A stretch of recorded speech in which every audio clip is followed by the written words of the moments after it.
Live everywhere. Daily Co's Radio on netrootsradio.com presents David Walton. Kagro in the Morning Show.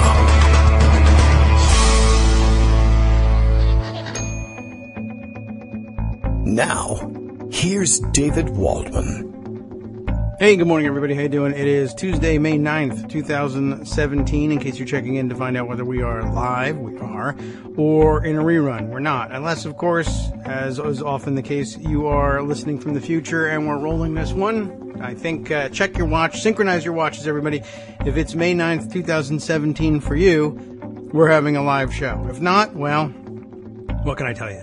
All right. We're ready to go, and Bill has started us off with our morning tweet. Let's see what the hell this show is going to be about today. Daily Coast Radio is live now. Kagro X, that's me, David Waldman, reports on the condition of Ted Cruz's freshly charred buttock region. Yeah, big day at the hearings yesterday. I don't think, not so much new information as it was shoring up other information that had come out in drips and drabs, and of course it was interesting to hear it straight from Sally Yates and live and in living color. It also did provide the opportunity for a couple of intrepid Republican senators to try and diminish Sally Yates' stature or belittle her or condescend to her or test her on issues of constitutional law, and I don't think anybody did particularly well with that one.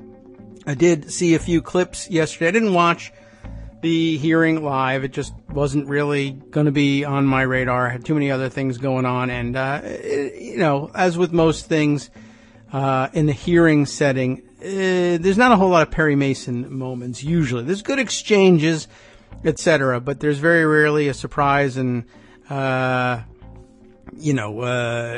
rarely will anybody unearth something shocking and unknown to anyone, and elicit it through testimony. But, it was definitely very interesting to see. And, well, yes, Ted Cruz, as, Bill points out, was in fact among the victims of the day. He had a brief argument with, Sally Yates about, well, it looked like what they were trying to get at with her was this insistence, and she also had a weird exchange with John Cornyn. So all of Texas really got roasted pretty good. It was really rather surprising to see, because they're both prominent were prominent in the legal professions before coming to the Senate. Anyway, whatever. I mean, I guess you don't have to be a really great constitutional lawyer to rise to the top of the ranks down there in Texas. Sorry, Texas. I'm sure we have a lot of friends in Texas, but I suspect you knew this all along. Anyway, yeah, let's see. Ted Cruz and John Cornyn. Cornyn, I think, tried to get her on this idea that she somehow had disobeyed a lawful order of some kind. They were talking about the executive orders on immigration and asking her what business was it of hers, really, to have stepped in and refused to defend the orders in court. That's why, in their view, she was fired. And she had a very good answer, of course, for Cornyn. She reminded him, I was here for confirmation hearings. You began your question by reminding me that you had voted for me in my confirmation hearings because you believed in my professional integrity. And she says, yeah, if you remember, you asked me, I think, point blank, if you were asked to defend something in court that you thought was unlawful, would you do it out of a sense of obligation to the president, or would you refuse to do so out of a greater sense of the obligation to the law and the Constitution and the reputation of the Justice Department? And I told you straight up what I would do, and then I went and did it, and now I'm fired, and now you're angry. So that was a pretty good roasting for Cornyn right there. And then at some point, he even became confused about her answer. Wait a minute, you said you wouldn't defend a lawful order? No, I said I wouldn't defend an unlawful order, and this one was unlawful. You dummy. Open your ears. Then an exchange also with Ted Cruz. Ted tried to trap her, I guess, in some sort of what he viewed as a paradox, reading her a statute. Which one? I'm not sure. He cites it, of course. I didn't care that much. But citing her a statute that says that the president has this enormously broad discretion in interpreting and ordering others to interpret immigration regulations. And indeed, if you read the statute, it seems clear that the authority is probably a little more broad than we would be comfortable with now. Writing the statute today, in hindsight, having seen the stupid kinds of things that President Bannon is able to pull over on so-called President Trump, you would worry about such things. But he appears to go on and on, citing the statute and saying, this is plain statutory authority, very broad for the president. How dare you? Where do you get off saying that this thing is unlawful? And she's like, well, we have this other thing called the Constitution, and you can have a stack of statutes this high, and if it violates the Constitution, you got a problem. Oh yeah. Sort of a big deal for constitutional lawyers, I think. Anyway, it was a pretty good showing by all accounts, and we can read some of the summaries of it. But generally speaking, yeah, I thought unsurprising in the main, but a good morale booster for people who are excited about Sally Yates. But no breaking news about smoking guns or shoes dropped or anything like that. Although it was, I guess the other big deal was the how do we put it? Well, the ability now to run with headlines in major newspapers that say, Sally Yates now telling the story of, I warned you point blank about Michael Flynn and you didn't do anything. And 18 days between my coming to you and saying, this guy's a traitor, and you doing anything about it. And the key component in you doing something about it was you got caught. I told you there was treason going on. You did nothing. America found out that you knew that treason was going on. Panic. All of a sudden, you're on top of things. So, that was certainly very interesting. Let's, let me go just through the morning, rounds here and see where we want to land on all this. It reminds me also that this morning there is a headline, speaking of all the headlines from ProPublica this morning, which is a little bit disturbing. Maybe we want to talk a little bit about this one too. Oh, you know what? I just realized my Skype is not open. I was going to say, hey, where's my thumbs up from Justice? It's out there. It's just for some reason my Skype froze in the middle, and now we've got it open. So I hope that the message isn't, you're not on the air. What are you doing? No, levels are 5x5. Everything's okay. So, that's good. Jeez. Glad I figured that one out. Anyway, here's the ProPublica headline. You likely already know which one I'm going to on that one. This is a little bit disturbing. Comey's testimony the other day, right? Comey's testimony on Huma Abedin forwarding emails was inaccurate. We didn't talk a great deal about this, but apparently part of his last round of testimony was, Huma Abedin, boy, oh boy, she forwarded thousands of sensitive emails to Anthony Weiner's computer. Now, there was discussion of that during the campaign, of course, and discussion of why that might have happened during the campaign. But then it was disturbing to hear again, well, it wasn't just one or two, it was thousands. People got concerned about that. This morning, ProPublica, and I think they're highly credible in these things, says, that was inaccurate. And as a matter of fact, their subheader says the FBI hasn't decided how to correct the director's false claim that she forwarded thousands of Clinton emails to the laptop computer of her husband, former Congressman Anthony Weiner. Let's just check in on that, shall we? FBI Director James Comey generated national headlines last week. He does do that, doesn't he? He tends to generate national headlines that are explosive and then say, oh yeah, not really the case. But it's weird how they tend to be explosive with respect to the damage that they do to Democrats, and yet I have seen very little in that respect with regard to Republican people and their behavior. It's been a little weird, but he doesn't want to affect the news. All right, so last week he generated national headlines with a dramatic testimony to the Senate Judiciary Committee explaining his incredibly painful decision. That's what it says. Quote, incredibly painful decision to go public about the Hillary Clinton emails found on Anthony Weiner's laptop.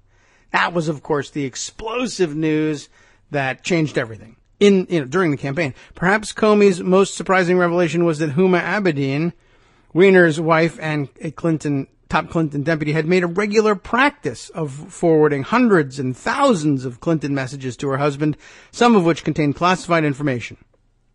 Comey testified that Abedin had done this so that the disgraced former congressman could print them out for her boss. Weiner's laptop was seized after he came under criminal investigation for sex crimes following a media report about his online relationship with a teenager, which is no good, to be sure.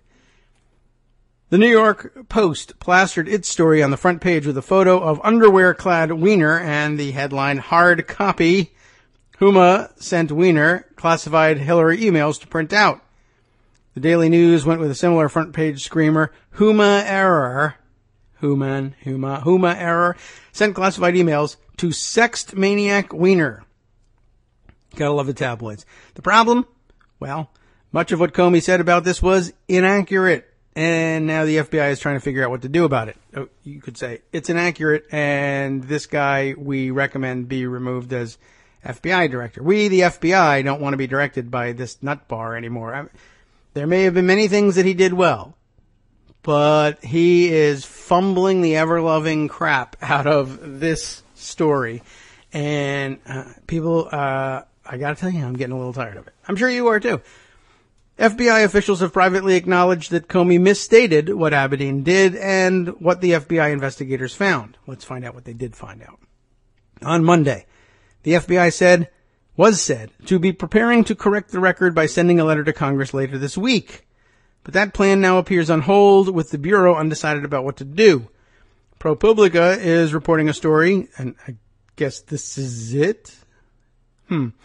Weird construction. On the FBI's handling of the Clinton emails, and raised questions with government officials last week about possible inaccuracies in Comey's statements about Abedin. I guess they're working on a larger story that will tell the true story, I guess, we hope, of what happened here. And along the way, they have discovered this and felt compelled to report it because they're not crazy.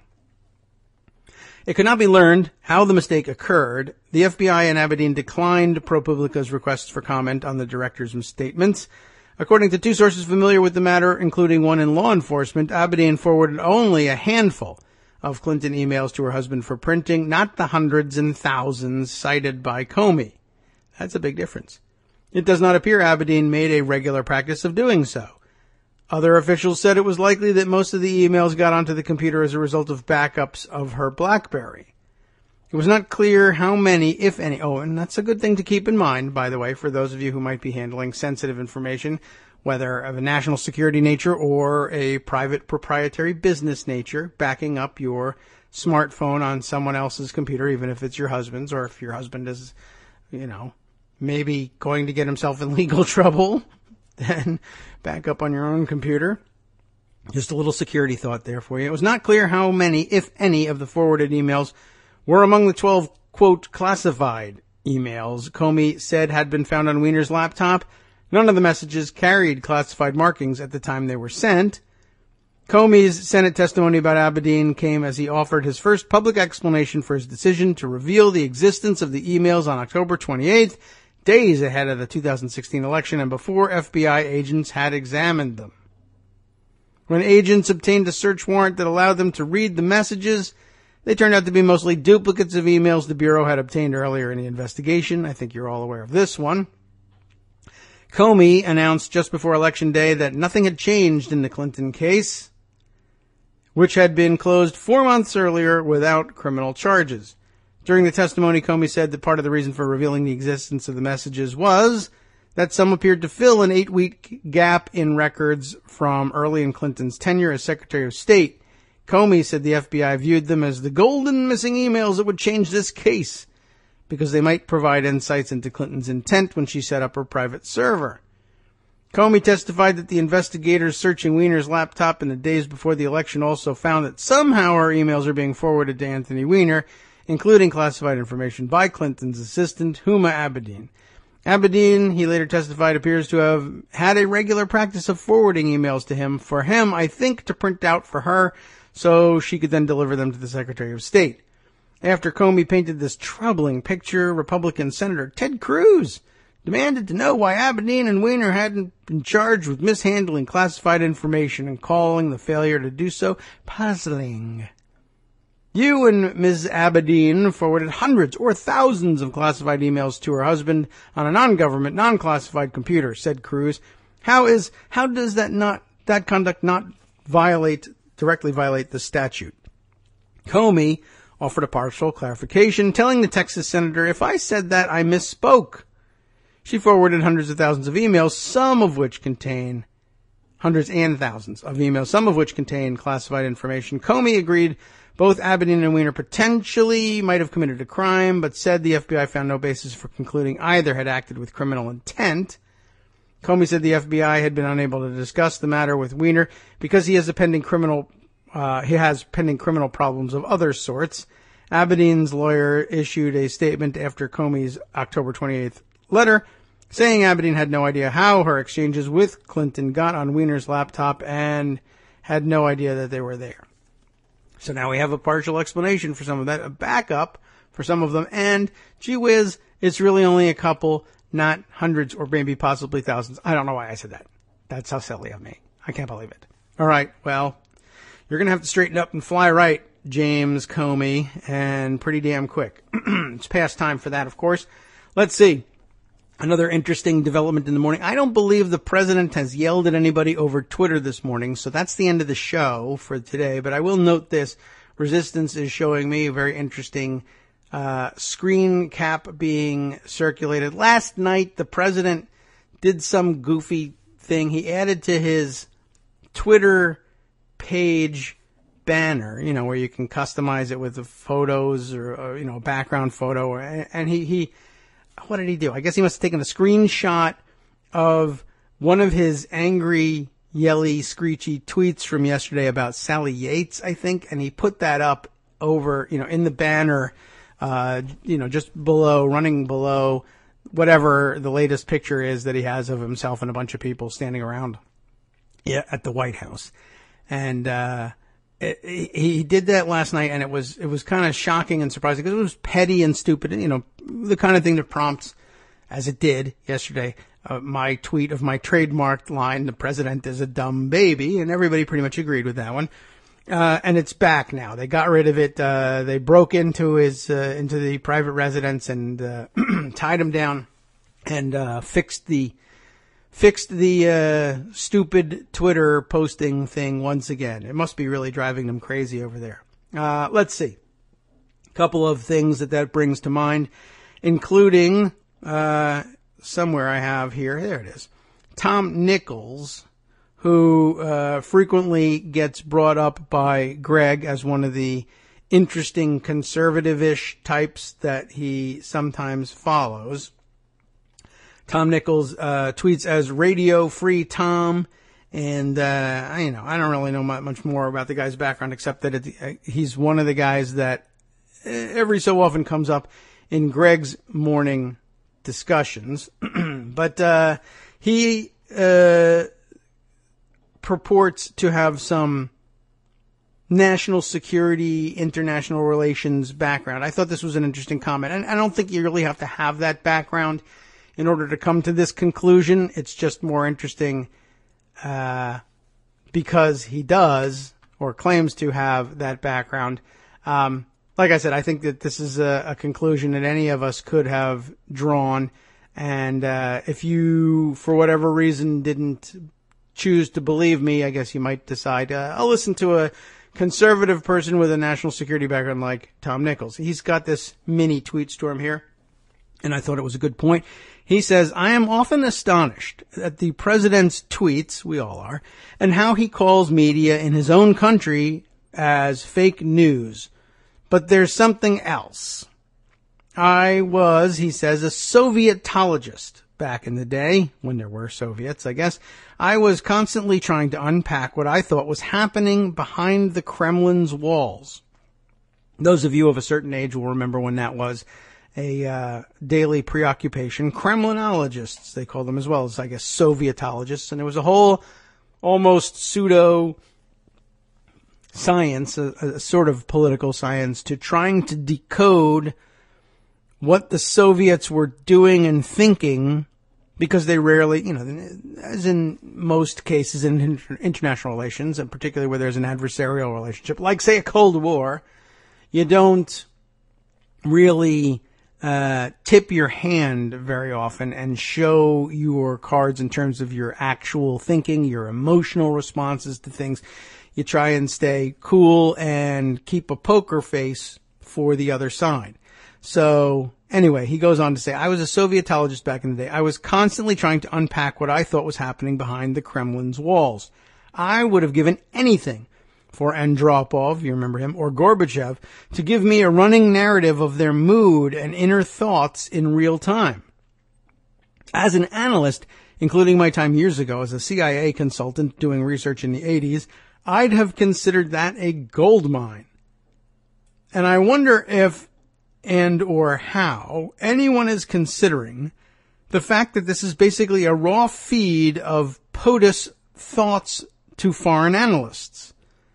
Because while none of the matters are classified, at least as far as I know, tweets are pieces of the president's moods and thoughts that day, if they're genuine, I guess. This only occurred to me today as I realized how easily POTUS tweets were giving me a minute-by-minute image of his reaction to Yates. This is the kind of instant leadership portrait that I wouldn't want a foreign nation to have when gaming out a crisis with us. Americans might well appreciate the candor, but I thought Obama did too much thinking out loud in front of cameras. This is far more. It is, from a foreign intel analyst's viewpoint, in some ways probably more valuable than classified memos. It's real and instant. It shows how the president reacts under stress. It's something you never want the enemy to know. And yet, it's all out there every day. It's also a window into how the president processes information, or how he doesn't process info he doesn't like. Solid gold info. These are all things I would have given anything to know, even just a fraction of this in an analysis of any Soviet or Russian leader. Now, it's not for me to tell the president how to communicate, but I find something hugely dangerous in revealing real-time POTUS reactions. Is there any more? I can't tell. This is number 14 of X, and then there are a bunch of replies to it. I don't know whether any of them are from him. I'll sort of scan down to see if there's anything else I'm missing. I don't think so. Mostly just people reacting and saying, yeah, Donald Trump's kind of a crazy a-hole. And he is. So there you have that. I think that's an important note to have on the record. Let's see. Other things that came up this morning. Just one more, I guess, Twitter-related item. I thought this was interesting. We mentioned this the other day, that you all would have seen or heard the clip of Jimmy Kimmel discussing on the air on his show the difficulties that their newborn son had experienced in the hospital, and relating that in the context of the passage, or maybe had it just passed, or was it imminently about to pass, the American Healthcare Act as written in the House. Of course, the disaster that we all knew it was. And you remember his monologue, and it was very emotional. And you may recall that, it was framed as was proper. And I thought that it might be true. He might have known at the time that it really wasn't true, that all Americans fundamentally agreed that you shouldn't have to choose whether or not you're capable of financing, saving your newborn child's life, right? No parent should have to decide whether or not he can afford to save his child's life. You remember that's pretty much the way he put it. And sort of winding it up with the whole, yeah, I mean, I think we can all agree on that, right? Isn't that something we all as Americans can come together and agree on? I thought at the time that it might be possible that he just was saying the sort of thing that you would be expected to say as a supposedly non-political evening, talk show host. It should be a fully defensible and fairly inoffensive thing to say. Can't we all agree that that's not how we should be doing things?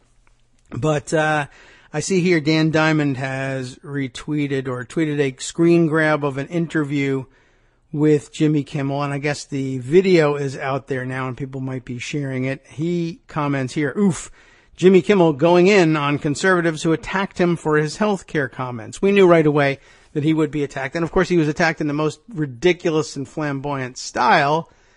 And we read some of the headlines there. And here he is responding to some of those. Here's Kimmel says, this is from the New York Post, quote, Jimmy Kimmel's obscene lies about kids and medical care. And then he says, this is from something called the Washington Times. I think that's a good way of putting it. I'm not sure it's a real newspaper. Nobody is. I mean, they do print it, but it's not a real newspaper. Shut up, Jimmy Kimmel, you elitist creep.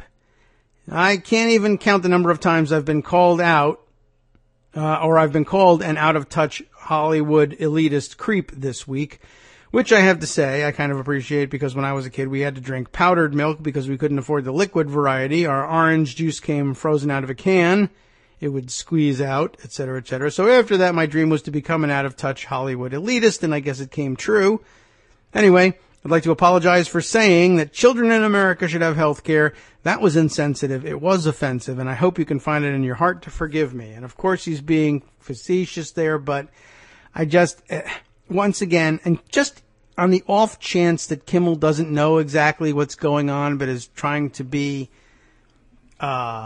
diplomatic about it, even though he's now skewering them, I felt like I had to note, as I did on Twitter, we've now gone from, I think we can all agree on this one basic humanitarian tenet to, I can't even count the number of times I got called a scumbag for saying it. Know your enemy, Jim. That's all I'm saying. I suspect that in your heart you knew it when you did it and you were daring them to do it, and it was smart. It was a good play. You got exactly what I think you were probably expecting out of it. But for anybody who might have missed the point or thought you were approaching it from a slightly different angle, I want to make it as plain as possible. There are a lot of people out there who really fully would have believed that no one would dare attack Jimmy Kimmel. And it's not just that some jackass at the Washington Times did it or that some jackass at the New York Post did it. He literally says he couldn't count the number of times he was called an elitist scumbag for saying this just that week. That's because they're effing deplorable, just like we told you. Okay? Just so we're up to speed on all that. And again, I am pretty sure Jimmy Kimmel knew that when he said it and knew what he was getting into and fully expected to get this and calculated it out perfectly. And now he can lay it all out for us to shake our heads in shame at. Okay. So let's see. What other fun things have we to share today? There's another item that came in over Twitter that does not fit in the fun category all that well, but an interesting one, and sort of, I don't know where to categorize it. You categorize it. It's not quite I told you so much as it is, yeah, we weren't kidding about that stuff. It's a gun story, and it's not a gun fail. I do not believe there's an accident involved here, but Lisa, with whom we share many gun fail tweets all the time, on and off the air, who tweets as Litzz, Litz 11. You remember I've mentioned Lisa and her gun fail tweets fairly often. And if you're not yet following Litzz 11, noting this news, it's sad, it's ironic, it's something. Bob Owens. Do you recognize the name?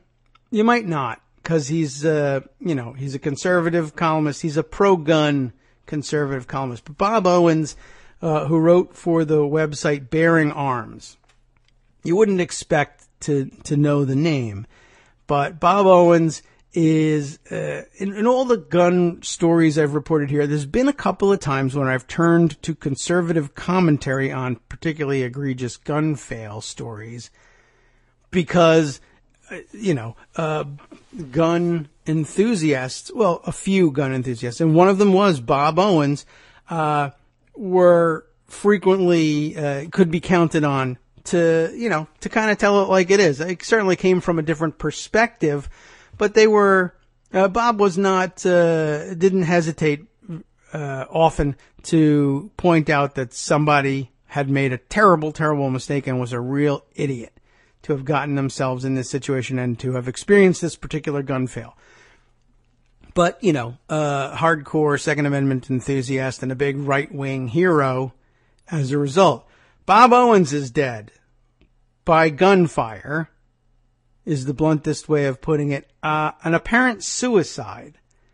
I don't think it was an accidental suicide, but I will remind you very frequently I come across things classified as suicides, which just strictly to some medical examiners means that the bullet wound that killed you was self-inflicted. But sometimes they then go on to differentiate between those which are accidental and those which are purposeful. This one does appear to be purposeful because he left behind a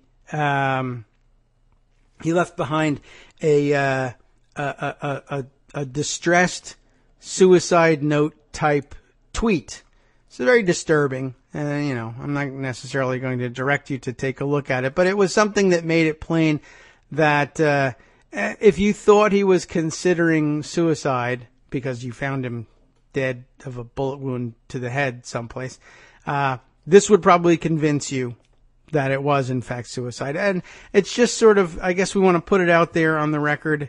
I don't know that I would make it necessarily that much of a gun commentary because I tend to focus on gun fail, but I acknowledge that others have made this point, and continue to make this point. Having easy access to guns changes what are sometimes fleeting moods, suicidal moods, and enables turning momentary weakness or illness for them. And I mean, weakness is perhaps the wrong word. Perhaps for some people it's the right word in their situation. In the main, I guess it would be, wrong to say, only weak people. There's a mental illness component to almost all of such situations, whether people actually kill themselves or merely seriously contemplate it. But the point is that, you know what I'm getting at. Easy access to guns turns a momentary bad decision into a permanent one, which there's no undoing. They can't find out whether this mood passes or this situation resolves itself, and you never will. And now Bob Owens never will. Anyway, I suspect that there's more to the story. I did open up the news and try and figure out what was going on, and I read something. I think we've seen these things before from, heavy.com. They do the 5 things you need to know deals, and I'm not entirely convinced that they're like a super great news source for things like this, but they did manage to pick up on a scrap of information somewhere that made me think, maybe there's some more weird stuff coming out. I don't know whether it will. Now that there's a suicide, it might become too sensitive a story and it might not be widespread, or they may not pursue any of this.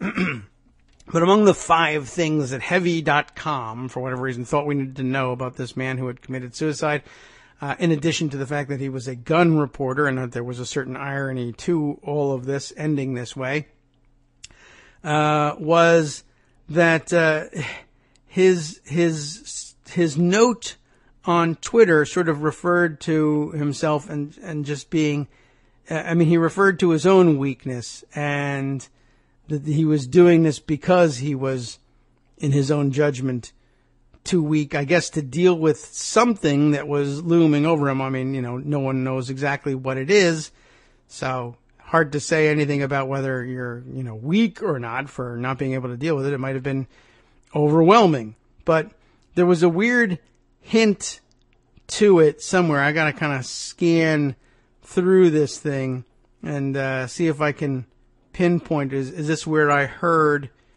this weird information? I didn't read that much more about this suicide, but so there's a limited number of places that I could have read about it. But let's see, he was in the middle of the work, by the way, on a book called, this would have been so fantastic to have published, The Deplorables Guide to Guns. I can't say I'm terribly sorry that book isn't going to be finished, but, I guess we're supposed to be aggrieved about anybody's suicide. But I don't know. I mean, like I said, there's a special weirdness to this one, and I don't know. This is difficult to know what to do with this one. I guess I'll note this. It's consistent in this way. There's a GoFundMe site up about this. I will say this. I would say we could all agree on it, but I learned from Jimmy Kimmel's lesson. There is probably the chances of you ending up with a GoFundMe site increase dramatically the minute you bring the gun into the house. So everyone will. All the enthusiasts will disagree with that, but I'm sorry, that's the way it is. Let's see. Is this it? Is this the? I can't turn this up. Oh, here we are. Yeah, this is the weird part here from the Heavy thing. Owens was found dead shortly. This is the number one thing you're supposed to know. Owens was found dead shortly after the Facebook message, reports say. So he left this Facebook message. Let's see. Here it is. I'll read it to you. In the end, it turns out I'm not that strong.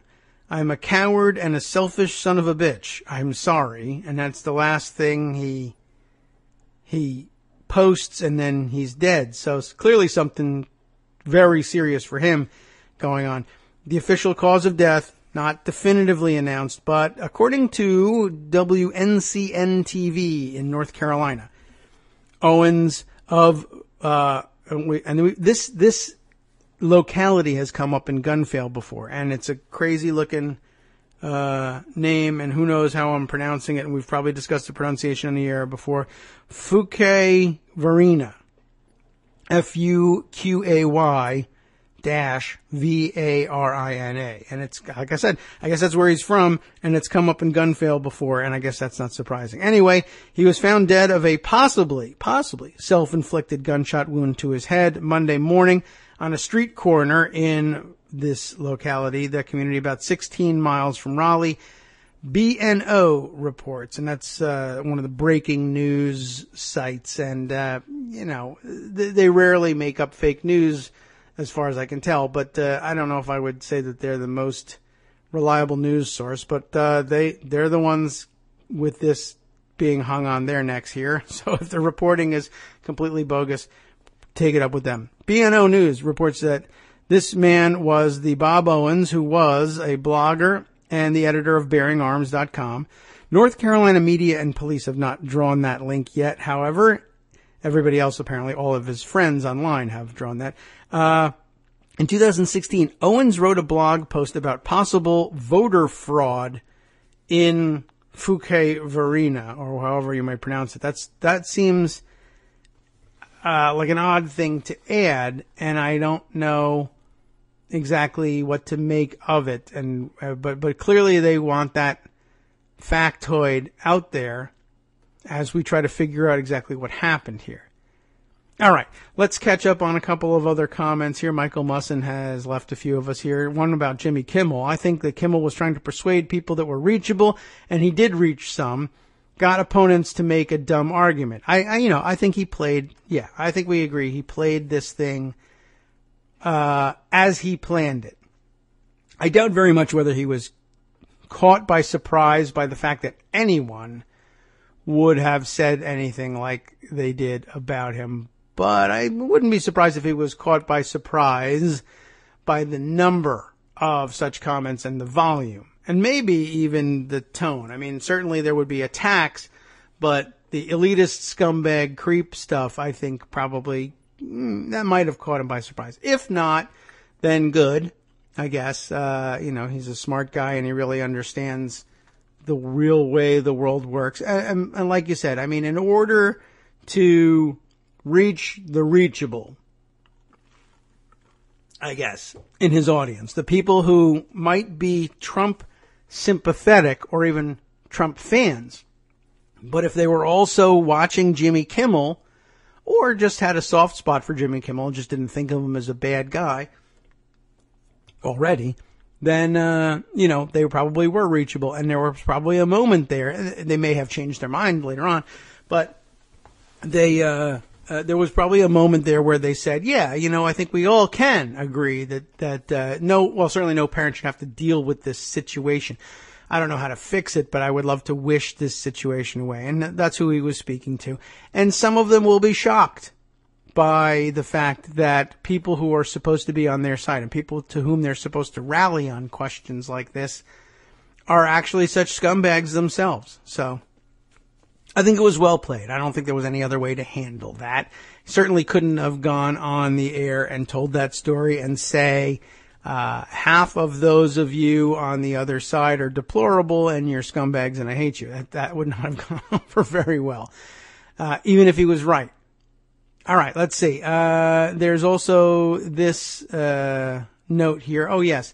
I guess Michael just noting for our purposes Adam Schiff's comments about yesterday's hearings as well. And this, I think, widely noted, and correctly so, widely noted except for here on the show, which is why Michael's reminding us.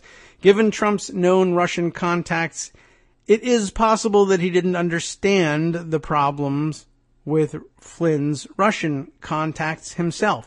Yeah, that's possible. It's also possible, as Al Franken was pointing out, that, for instance, that the president hesitated to take any action on Flynn until it became untenable politically to keep him because people found out about Flynn. When it was just him and the insiders knowing about Flynn, he did nothing. And Al Franken's theory on this is that the president adheres to the tenets of logic, which is a little difficult to believe. That's the most far-fetched part of the whole story. That the president might have thought, that Trump might have thought, if I fire Flynn for his contacts with the Russians, people are going to ask me why I'm not firing everybody else in my administration because we've all had contacts with the Russians. And that will cause enormous problems because I've had contacts with the Russians, most likely, and I'll have to fire myself. And I'm not going to do that. I'm simply not willing to do that. And people will say, that's illogical and inconsistent. And then I will say, I'm sorry. Have we met? I'm Donald Trump. Yeah. So, it's possible. But like I said, the most unbelievable part of that theory is that Donald Trump gives a good goddamn what anybody thinks, even if it's totally ridiculous and illogical. Illogical, even. All right. Well worth pointing out, though. Let's see. What other things have we collected in pocket over the day or two that we can share with others? Say in the form of a radio show. Let's see. Oh, yeah. Here's an interesting follow-up on the Kushner 1 building in Jersey City. NewJersey.com, the website responsible for bringing us this story from where, I don't know. Jersey.com is sort of an amalgam of all the New Jersey newspapers, it seems. So I think this one here comes from the Jersey Journal. Yeah, Terrence McDonald, writing for the Jersey Journal, has this news. A long-term city tax break sought by a company with ties to Jared Kushner, son-in-law and advisor to President Trump, will not be supported by the city. Mayor Steve Fulop, don't know how he pronounced it, F-U-L-O-P, Fulop, I'm guessing is not too far from the truth, announced this weekend. Fulop, who made the announcement on his social media accounts yesterday, said the request for a tax abatement for the two-tower, $821 million One Journal Square project. I had no idea it was so expensive. Yesterday we were talking about them raising $100 million, but maybe that's just the Kushner portion of the partnership that they were trying to raise in China, or maybe that was their goal for China, and they were going to go somewhere else for another $100 million later. I don't know. Anyway, so they had a tax abatement request pending for this thing, $821 million total project. Fulop says this doesn't work for us.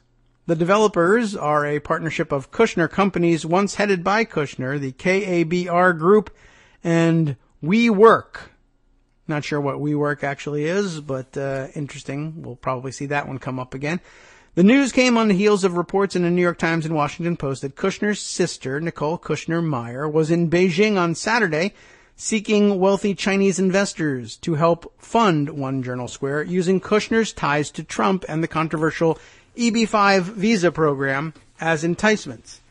It is not clear if the city's decision to withhold a tax break will doom the project, slated for a vacant lot adjacent to the Journal Square Path Hub. In the past, city officials and developers have argued that tax abatements are necessary to obtain financing for large-scale projects like One Journal Square, which would house a total of 1,725 luxury apartments. So we'll pause there to note, let's see. One, it's not clear if the city's decision will doom the project, and that would be an interesting thing to have happen, especially with Nicole having told investors in Beijing that their investment was guaranteed. Your money is guaranteed safe, and no other investment vehicle, no other company can offer you anything like that the way the Kushner project can. Now, by the way, I should go back and listen to the tape of yesterday's show, because I'm pretty sure that came up, and I'm pretty sure that came up originally in the Washington Post piece that I first read about this presentation in Beijing, and yet I cannot find that any longer in the Washington Post reporting on it. But I did find it in, it was either The Hill or Roll Call, which ran as a very similar story and borrowed liberally from other people's reporting. I mean, it was attributed properly and everything, but the Hill still carried that bit where Nicole said that the investment was guaranteed. I don't know what investment laws are in China, if they even have any, but my guess is you can still get yourself in a pretty good amount of trouble telling investors that their money is guaranteed. Unless, of course, you're the sister of the president of the United States, chief advisor, and had lovely, delicious, beautiful chocolate cake with the president of China. That's the sort of person not likely to be arrested for securities fraud in China. But it's still an issue here in the United States. Of course, the thing is that your brother probably controls that too. So I guess it's just not going to go anywhere. It was just an interesting thing to note. And even if you don't get prosecuted for it, it's a hell of a thing to have told people that your investment is guaranteed, only to find out that the mayor of Jersey City can F you up. So keep that in mind. If somebody tells you that your investment is guaranteed, do take that with a grain of salt, and probably also do call the Securities Exchange Commission as well. All right. I see Bloomberg now coming out with that news as well, according to Twitter. We'll just continue on here with NewJersey.com. Oh, yes, another point I wanted to make about that particular paragraph. In the past, city officials and developers in Jersey City and elsewhere, all across the country, constantly arguing that tax abatements are necessary to obtain financing for large-scale projects like this. And now I have questions about that. I always questioned it, of course, and it was always a risk that cities were taking, and a lot of studies, some of which we've even cited on the air here, seem to suggest that the cities and localities that offer these tax abatements usually end up losing pretty routinely. And I think possibly, bigger cities with bigger budgets either lose with somewhat less frequency or lose less when they lose on these things than smaller localities. But generally speaking, the tax abatements don't end up paying for themselves. Though, they're not necessarily bad policy in the sense that, okay, well, some considerable number of area residents benefit tangentially from these developments in ways that they wouldn't have been able to benefit otherwise. And so the tax abatement doesn't pay for itself, but it does bring certain benefits in the form of intangibles like quality of life, or attracting people to the city who, perhaps contribute to the tax base in their own right, or whatever. So it's not a complete loser every time, but in terms of the dollars and cents of it, it usually doesn't end up paying for itself. But now we got even more reason, particularly for development in a big city where there might be a heavily politically connected developer at work. Big question mark whether tax abatements are necessary to obtain financing for large-scale projects. In the traditional sense, you might see that a tax abatement, and I guess it's indirect even here, right? A tax abatement would allow the development to become profitable sooner because, they're giving back less in taxes, and so more profit, if there is any, stays in the pockets of the developers. And so if you have a tax abatement, investors here in the United States who are investing purely for investment purposes. I'm not buying a condo. I don't care about ownership of the building per se. I just want a share of the revenue stream. If you get a tax abatement, the revenue stream, or the profit side anyway, of the revenue stream is greater, and you'll be more likely to invest in it. So finding investors in the United States, or purely economic actors anywhere, I guess, no matter what the country of origin may be, finding economically motivated actors to invest in a big project is surely helped by a tax abatement. Now, the next question is that chiefly what you're pursuing for financing? What a great play would be, and I imagine the play that's been, underway here at Kushner, and apparently in the past at the Trump organization as well, is you make that same play to the city and say, I need the tax abatement in order to drum up the financing necessary to bring this fantastic development, whether it pays for itself in taxes eventually or not. It improves, there's lifestyle improvements for area residents. They're going to be happy. They'll vote happy, et cetera, et cetera. You know how all that goes. If you make that standard claim and say a tax abatement is necessary in order to raise that money, but then you go and you get the majority portion of your financing from people who are not chiefly economically motivated in all of this. In other words, it may very well be the case. There's certainly some economic motive to wanting to immigrate to the United States from China, but it's not the same kind of arm's length dollar and cents economic motivation that's supposed to make the free market actually work. There's too many mixed messages coming in and out of the free market in order for us to really take the invisible hand theory seriously. But to the extent that that's, even a factor, in figuring out what the market has to say about these projects, it's a distorted message. You now have people who are investing in a thing not because they want a return, but because they want a green card. Well, that doesn't cost the city anything at all. They don't give green cards. That's a federal issue. What's the point of Jersey City giving a tax abatement so that the Kushners will have an easier time recruiting economic actors in the United States or wherever, and being able to lure them in with promises of higher returns? If the real motivation for the quote-unquote investment is a green card and they get it, do they care what their returns are, or are they ever even going to get those returns? Or will Jared Kushner deport them the day they're due? I don't know. Separate question.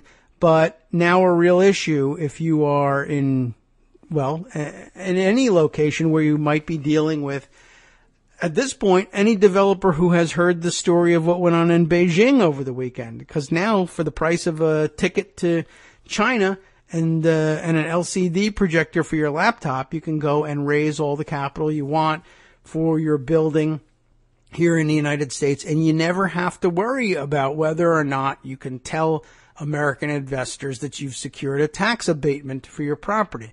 They don't care. The Chinese investors don't care. They want the green card of it. They might want a return on investment. They might even think they'll get a return on investment. I don't know. But it seems to me if the chief motivation is getting green cards, then just give those out and stop giving away the tax abatements. Rebecca Romans noting that these projects do tend to screw the poor in any given locality, as they usually result in gentrification of the neighborhood, pushing them out. That's true too, and it of course affects them in numerous ways. Even if you push them to a fantastic new location that's even better than ever, what have you, all the dollars that go out the door in tax abatements now not available for provision of necessary services, and you find very often that the cuts necessary to balance the budget that thrown out of whack by the hole blown in your budget by tax abatements usually comes out of their services, if not their pockets, in the end. It rarely do they say, well, what we'll do here is we'll cut, I don't know what, the government support of the local cotillion ball, right?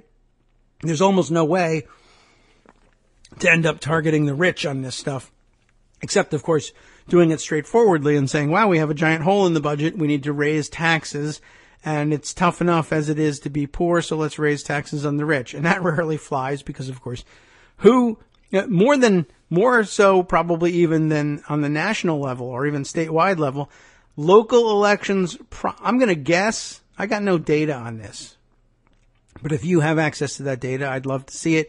My guess is that the more local the election, the less widespread participation in the financing really is. I would guess that probably more money in a mayoral race comes from big money than it does in small dollar donations. That's just a guess. Maybe I'm wrong about that one, but that would be a double whammy on that front if that's the case, because, who are you going to be responsive to?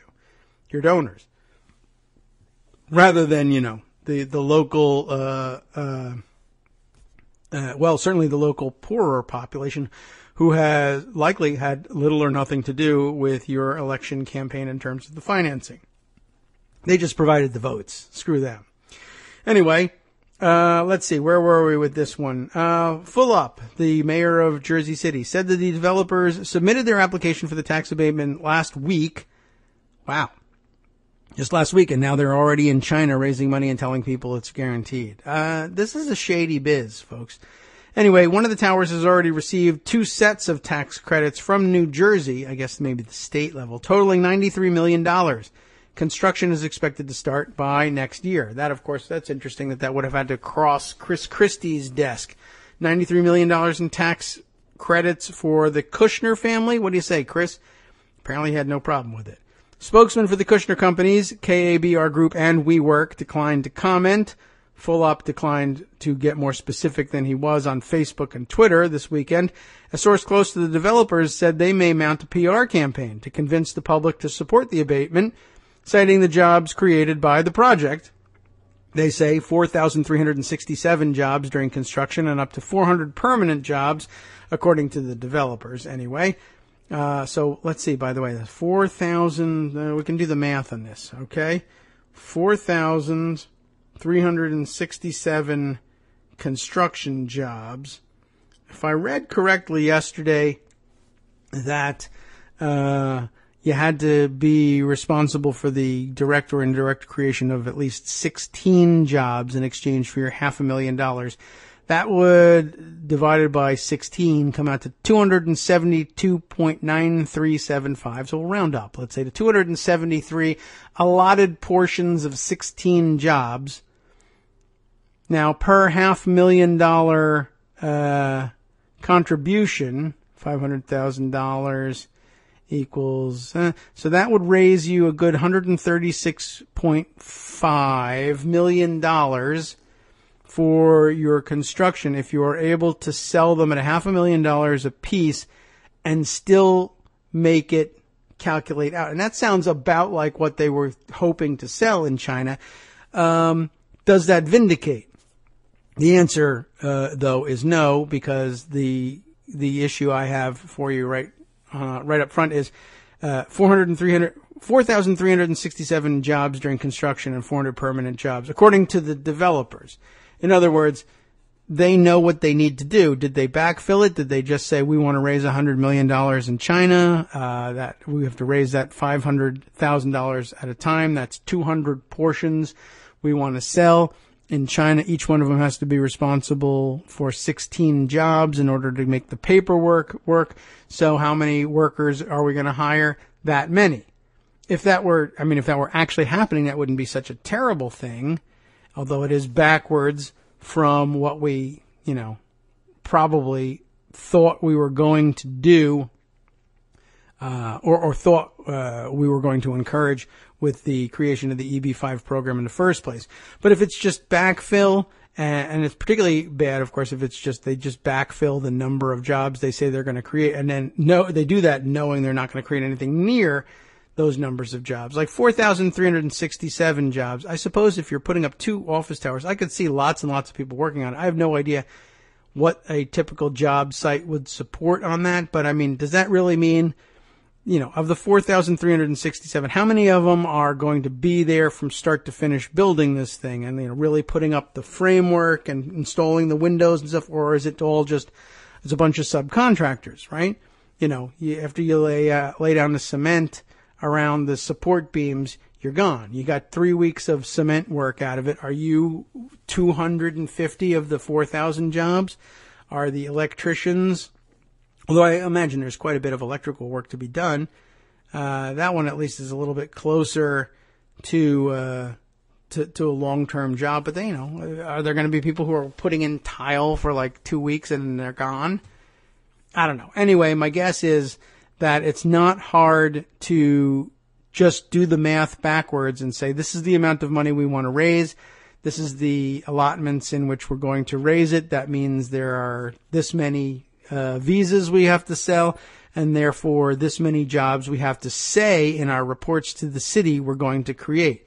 There's no auditing that goes in there and says, did you create that number of jobs? There should be. And it should come from, the immigration guys, the Department of Justice, the SEC. Who should look into that? I don't know. Too many jurisdictions. So they should all do it and check each other's work. Anyway, so the developers say they may mount a PR campaign to convince everybody this is still a good idea. Although I would say the atmosphere is a little bit rough now that the Washington Post and others have reported what you're up to. And now it leads people like me to question your jobs numbers. I would be very interested to see whether drilling down on that reveals anything interesting. They also claim, of course, that there would be additional revenue to the city, although that would mean going out the door in tax abatements. So what kind of revenue are they talking about? I don't know. The developers estimate the towers will bring $3.8 million annually to the city versus $490,702 that the city now collects on the vacant land. And it's got to be more productive than vacant land, I'm sure. But we'll see about where the dollars land in all of this, whose pockets get them. The developers sought a 30-year tax break from the city. They would pay 9% of the building's annual gross revenue in lieu of taxes. Not a bad idea to simplify the accounting. And $30.4 million in city-issued bonds, according to a copy of the abatement application reviewed by the Jersey Journal. So let me see if I got that right. They want a 30-year tax break, and they want the city to float $30 million in bonds to also help pay for the thing. That's interesting. How about go F yourself? How about that? Cash me outside if you like that. The 50-story Trump Bay Street, which is another Kushner KABR project, I guess, in Jersey City, received a 5-year tax break from the city in 2014. Kushner himself, 36 years old, of course, stepped down as CEO of Kushner Companies in January and sold, quote-unquote, his stake to the family trust. Kushner Companies today apologized for Meyer mentioning Kushner's name at the Beijing conference, saying he has nothing to do with One Journal Square.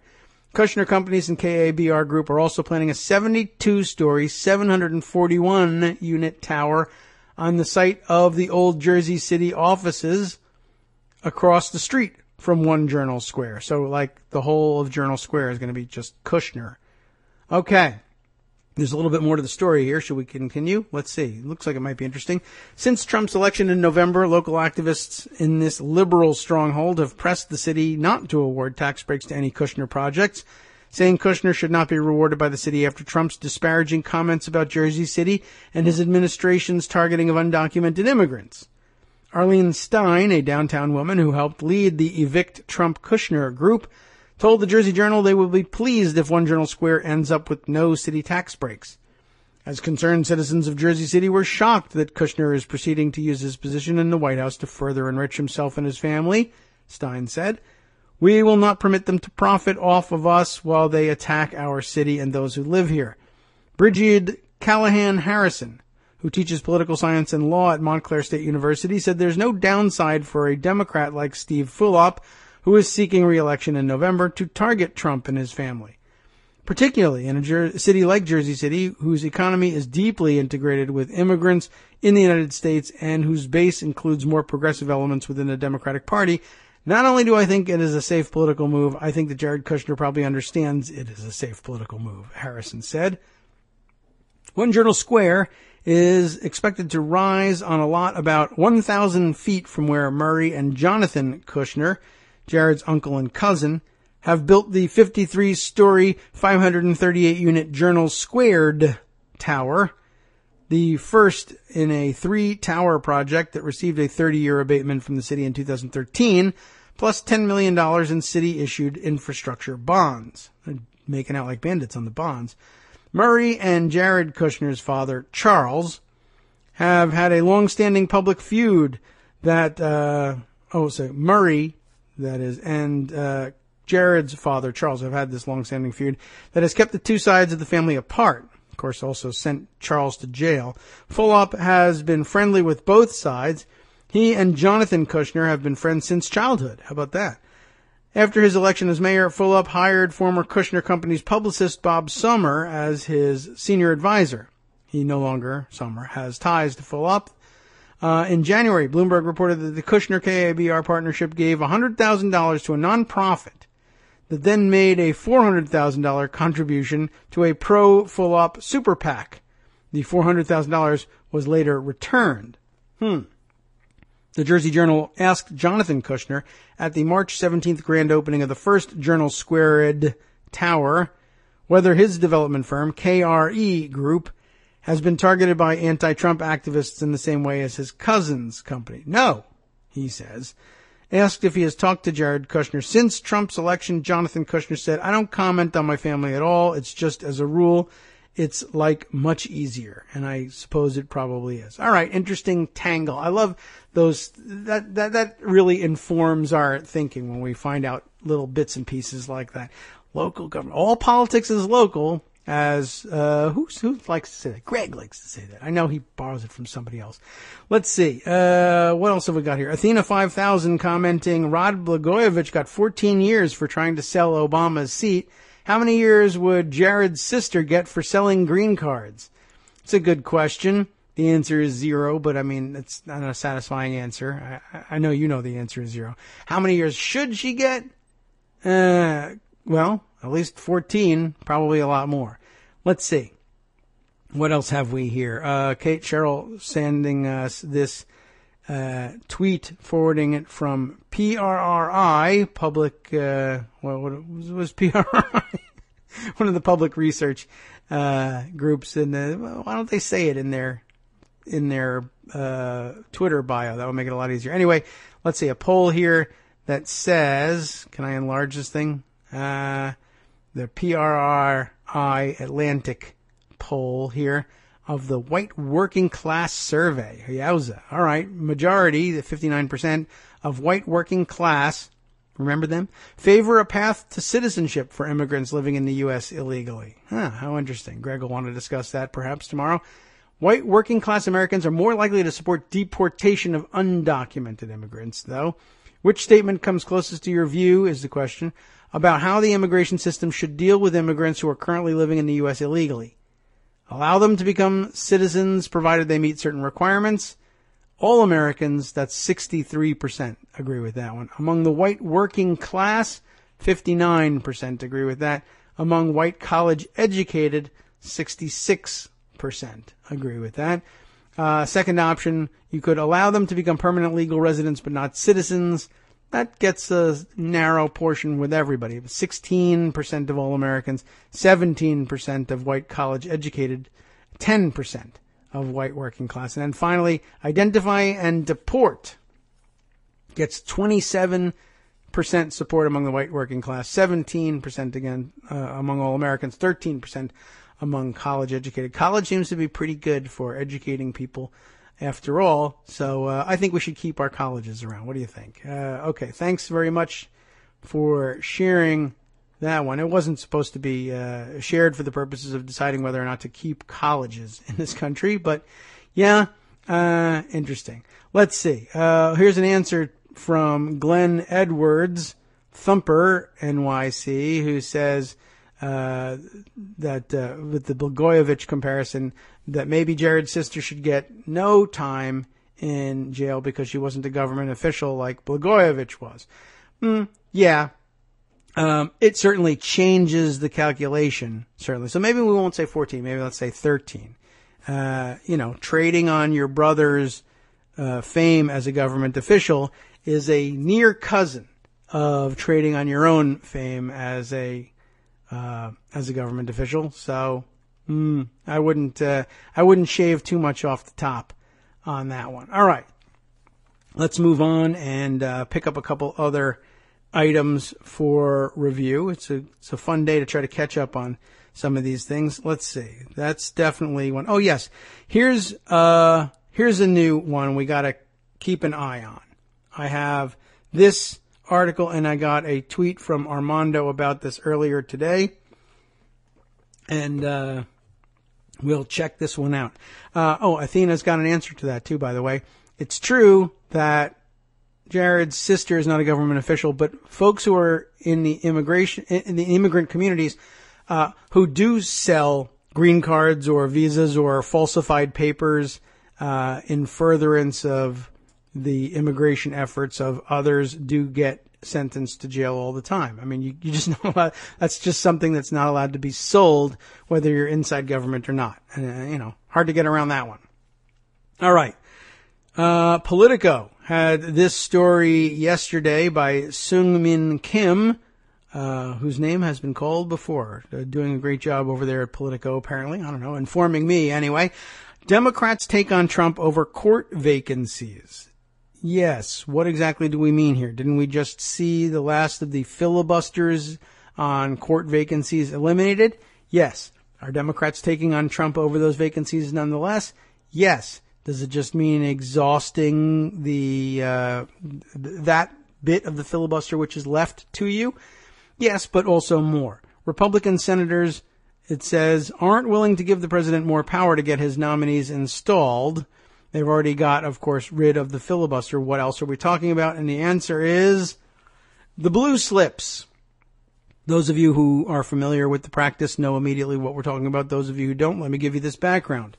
With his nomination Monday of 10 conservative judges, did you know he'd done this? To the federal courts, President Donald Trump is reviving the long-running judicial wars with Democrats, and the two picks likely to rankle Democrats the most are the ones they have the most leverage to block. Leverage to block, what do you mean?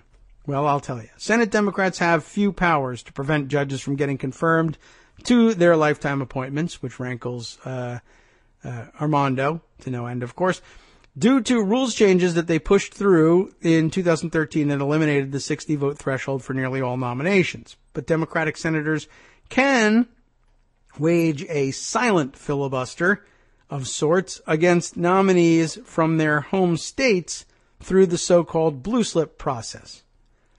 2 of the 10 judicial nominees the White House unveiled on Monday, and I didn't even notice, were on Trump's short list of potential Supreme Court justices during the campaign.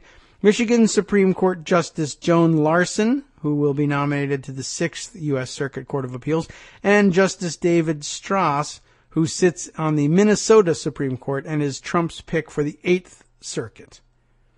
Minnesota and Michigan, and by the way, this is an interesting thing. It's been a long time since state Supreme Court judges or state judges in general were in numbers on the promotion lists in the federal judiciary, which I think in general is a bit of a shortcoming in the way we nominate our federal judges.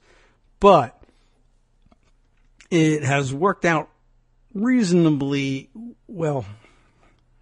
I guess it has worked out reasonably well in favor of in the political favor of Democrats. Here's what's going on. There really should be more state judges being promoted into the federal judiciary so that they can be groomed for positions in the not only the top circuits, but also possibly the Supreme Court, because a lot of issues of state law are adjudicated in the federal Supreme Court.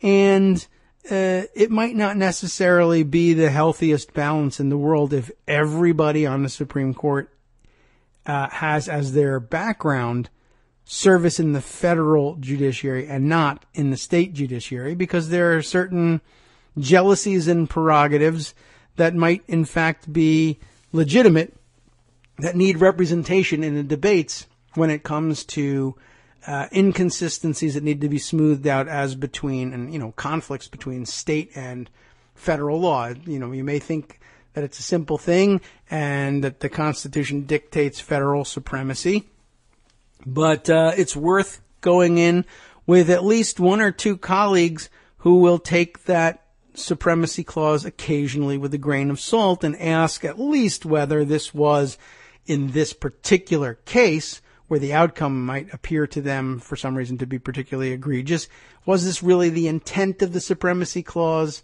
or was it not?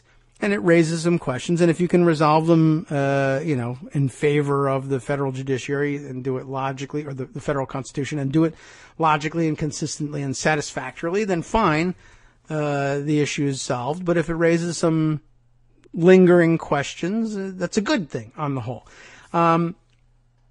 What I would comment here is, I think we're likely to see the numbers of state judges being nominated to the federal judiciary increase, but not out of a concern necessarily that the federal judiciary is short on judges with state court experience, although that would make a great excuse.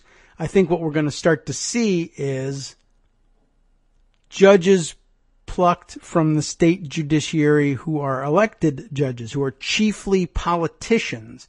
And I don't know, this might even be something, I wonder, certainly when it comes to outcomes, I don't think Armando's going to be pleased by this. But as a legal realist, perhaps in some sense, he would be pleased by this. Stop with the ludicrous, stop perpetuating the myth that judges federal judges and Supreme Court justices exist outside of politics.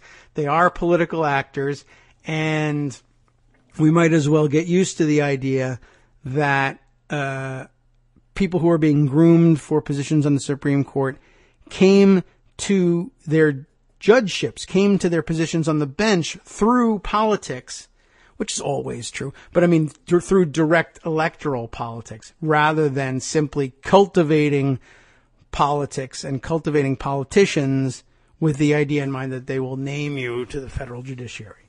You get what I'm talking about here? So it's an interesting backdoor pipeline into the Supreme Court grooming bench for elected judges who are elected very often on something not so distant from the Trump quote-unquote populist movement. You get them from the right states and through the right mechanism, and basically you can end up putting a practiced teabagger on the Supreme Court and not have people, well, people will bat an eye at it, of course, but it's very difficult to attack facially, right? You know, this person is being put on the Supreme Court. Well, what's their experience? Well, they were on the Sixth Circuit Court of Appeals for 10, 15 years. Or, you know, even just 5 years. They've got a record as a federal judge and at a pretty elite level. Well, how'd they get to the Sixth Circuit Court of Appeals? Were they plucked from among the federal district courts because of their outstanding record? Are they legal scholars who were put on the circuit court after a distinguished career in academia and publications, etc.? No. What about, were they even, I mean, sometimes at least here we can say, well, they're state court justices, but how'd they get there? It wasn't because of their distinguished legal careers. It was because, as it turns out, of their distinguished electoral careers. And if you successfully teabag your way to a seat on state court somewhere and catch the eye of conservative activists, particularly those who are more interested in pissing off liberals than putting a quality judge on the bench sometimes, you end up manufacturing SCOTUS-worthy credentials for somebody who otherwise just simply hasn't got them. Well, what are your credentials? Well, they've been on the Sixth Circuit Court of Appeals. Well, why were they there? Because they were, a teabagger jackass that got stuck there by President Trump. Well, certainly they must have learned something in the 30 seconds they spent on the Sixth Circuit Court of Appeals. Yes? Turns out no. And there you have it. I mean, I think it makes for an interesting pipeline. Anyway, that wasn't the point of this article. Nor was it the end point of this article either. So let's continue on. Let's see. There was Joan Larson from the Michigan Supreme Court to the Sixth Circuit. David Strauss from the Minnesota Supreme Court, a pick for the Eighth Circuit. Minnesota and Michigan are each represented by 2 Democratic senators. That gives Amy Klobuchar and Al Franken, who hail from Minnesota, and Debbie Stabenow and Gary Peters of Michigan what amounts to, these days anyway, veto authority over the nominees, who are already drawing objections from other Democrats. I don't know whether they're going to stop and explain the blue slip situation at any point in this piece. I'll continue on. If they don't, I'll explain it to you. Although this is where I don't know. This is the point at which I'd really want it explained. Why do Al Franken and Amy Klobuchar get to veto anybody from Minnesota? They don't, really. Here's what they do get to do. These blue slips, I don't even know if these blue slips, the slips of paper themselves actually physically exist anymore. The procedure is this. When a nomination comes in from the president, and by the way, this is a good time to renew my objection to simply accepting those nominations as they appear to be written. I don't know if there's any mechanism for having any kind of vote on it, but I would force a vote, just a vote on the question of whether or not we're allowed to vote. I would regard all written communications from the Donald Trump administration to the Congress as forgeries and would insist on their establishment as bona fide, right before my very eyes every single time. That's a basics. I don't think that they're ever going to do that, but if it were up to me, I would. When the Secretary of the Senate says, Mr. President of the Senate, I have here a written communication for the President of the United States, I'd say prove it. I don't believe the man can write. I don't believe the man wrote that. I don't believe he knows what's in it. Yes, this is a benefit of the doubt that I would have given to anybody else. I would simply accept their written communications. This president has to come here and sign it in front of me. I gotta see it. He will do it. I mean, if we were able to force him to do it, he would do it because it's not a terrible imposition and he loves signing things and he'd love to stick it to us. I'll show you. You say I have to sign it, I'll sign it there. Well, okay. That's, that's something he'll have to do, but, and he won't mind doing it. But, yeah, like I said, just, it would slow everything down. And really, honestly, once or twice, you're going to catch the guy. You're going to catch him out. Something was robo-signed, or he didn't read it, or there's a typo in it, anything. Anyway, here's what happens. The nomination comes in, and it's referred to the Judiciary Committee. And one of the first steps before you get to hearings on the judge or anything else is the home state senators essentially get the opportunity to return or not return these blue slips. In other words, you return it to or hand it in to the chairman of the Judiciary Committee if you approve of moving forward with the nomination of this judge from your home state. Why it's a tradition, I'm not entirely sure why it started, except that it's just something that the home state senators really treasure. And it's explained later on. One of the senators who's opposed to changing it, one of the Republicans, and I think it's Lindsey Graham, even says, basically it's they're going to be serving on a circuit that represents, that covers my state. And although this is the case with Supreme Court justices too, and maybe there's no call for that, which is weird. But anyway, if, you're talking about a senator, saying, do I think I should be personally consulted and should I have some say in whether or not the nomination goes forward? A judge who's going to be sitting deciding important cases for my constituents. I'm in that circuit. You want to be consulted on this. And I guess that's been an interpretation of the advice and consent clause. This is their opportunity to provide that advice. So it's out there. And the practice has usually been that both home state senators had to return their blue slips. That is, give their approval to the chair of the Judiciary Committee that the process go forward. And if one of them should withhold their consent, that would be enough to simply put the brakes on moving forward with the nomination. It just wouldn't go anywhere. Under Democratic majorities, that has been the rule. If one of the two senators objects, that's the end of it for the time being. Now, it should be noted that has changed over the years, and we'll discuss that change perhaps a little bit later in this discussion because that becomes relevant too. There's news on that front as well. So here we are with both Minnesota and Michigan having circuit court nominees pending and both being represented by two Democrats, and these two judges being particularly controversial for some reason. We know that there is a prized list now from conservative special interest groups, and one of them is now on the Supreme Court. Illinois Senator Dick Durbin, the second-ranking Senate Democrat, said Monday, referring to a recently confirmed Supreme Court justice, you know him, Neil Gorsuch. If that's the way the president is going to choose the leaders of the judiciary, we need to ask some probing questions about why these special interest groups believe these particular judges are the best choices. And you know that he didn't pick out the justice from the Michigan Supreme Court and another one from the Minnesota Supreme Court, Donald Trump, because he's been a keen observer of their rulings. Someone told him that they would be acceptable, or not only acceptable conservatives, but annoying conservatives that would make liberals angry and make them cry. So that's why he chose him. Now, of the blue slip powers, Durbin added, as long as we have the authority, we'll use it if necessary. Okay, so how long will we have the authority?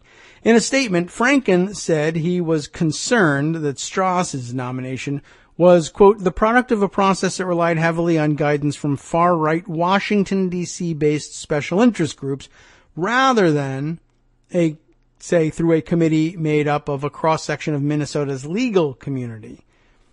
Senate Minority Leader Chuck Schumer accused Trump of continuing to outsource the judicial selection process to hard-right special interest groups rather than consulting with senators. Democrats have long been critical that Trump's Supreme Court shortlist was crafted with input from the conservative Heritage Foundation and Federalist Society, rather than, of course, advice and consent of the Senate. Now, of course, you can substitute the judgment of the Heritage Foundation and Federalist Society through the proxy of the Senate, but they at least require that don't require, but they like to say that they require that the charade go on. You must consult with and get the advice of the Senate. If the Senate doesn't have any ideas, they can, of course, in the end, turn to the Heritage Foundation and say, give me a list. But if you approve that list and put that forward, you're assuming responsibility for it. Trump never bothers. He just goes right to the interest groups. Interestingly, the Heritage Foundation now, of course, we read the other day, in turmoil. So who knows what they're producing. Anyway, the spokesman for Franken said the senator was not meaningfully consulted and that the White House declined the Franken recommendations to fill the vacancy at the St. Louis-based appeals court. A separate Senate Democratic aide said the Trump administration notified, rather than consulted, the senators, declining to ask for input before announcing the nominee. Lack of consultation on judicial nominees goes against traditional White House practice, said veterans of the nominations process. In the Obama administration, people would not return their blue slips simply because they felt they weren't consulted efficiently. Really, probably he means sufficiently, said Christopher Kang, who served as deputy counsel to former President Barack Obama. Kang, now the national director at the National Council of Asian Pacific Americans, said 17 judicial nominees during Obama's tenure were blocked because home state senators declined to give approval or return their blue slips to the Judiciary Committee. Battles over judicial nominations are often caustic, but tensions have been especially high following the contentious battle to get Gorsuch installed at the Supreme Court and Trump's frequent attacks on the judiciary, particularly after judges produced rulings against his executive orders. Monday's announcement of Trump's 10 conservative nominees came the same day that the Fourth Circuit Court of Appeals considered the legality of Trump's revised travel ban. And it doesn't look good there. Democrats will retain the blue slip leverage, at least for now. A broad swath of Senate Republicans is opposed to doing away with the tradition, even as GOP senators blew up the old filibuster rules for Supreme Court nominees while they shepherded Gorsuch through to confirmation earlier this year. Some prominent conservatives, such as radio host Hugh Hewitt, are urging Senate Judiciary Chairman Chuck Grassley of Iowa to ignore the century-old blue slip tradition, but Grassley said he plans to abide by it. In addition to Grassley, more than a half dozen other Republicans on the Judiciary panel said in interviews that they have no plans to ditch blue slips.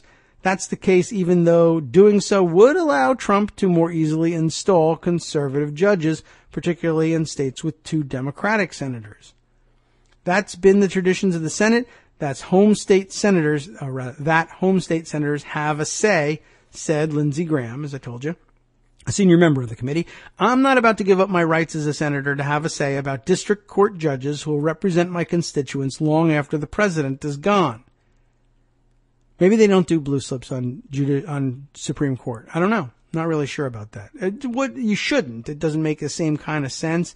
But anyway, I'm not certain about that. Senate Majority Whip John Cornyn, who has 11 district court vacancies in his home state of Texas, along with 2 empty appellate court seats, called the blue slip an equal opportunity irritant.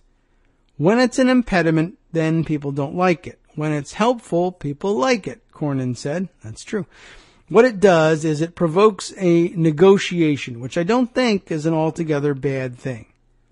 Senators Tom Tillis of North Carolina and Mike Crapo of Idaho. Oh, I'm sorry, there's more. John Kennedy of Louisiana, the bad one, And Jeff Flake of Arizona offered a similar defense of the practice. We used it effectively, myself with Senator John McCain, to negotiate with the Obama administration on judges. Flake said, I like that tradition. Trump inherited a significantly higher number of lower court vacancies than his two immediate predecessors. That is because, of course, a larger number of the ones that Obama tried to fill were blocked, and Trump is the next president, handing him a significant opportunity to reshape the federal judiciary for generations, if they don't quit because they don't get to play enough golf. Obama faced about 50 lower court vacancies, while President George W. Bush inherited about 80 open judgeships. For that, Trump largely has Mitch McConnell to thank. During the Kentucky Republicans' first 2 years as majority leader, only 20 district and circuit court judges were confirmed by the Senate, marking the slowest pace of judicial confirmations by that chamber in more than 6 decades.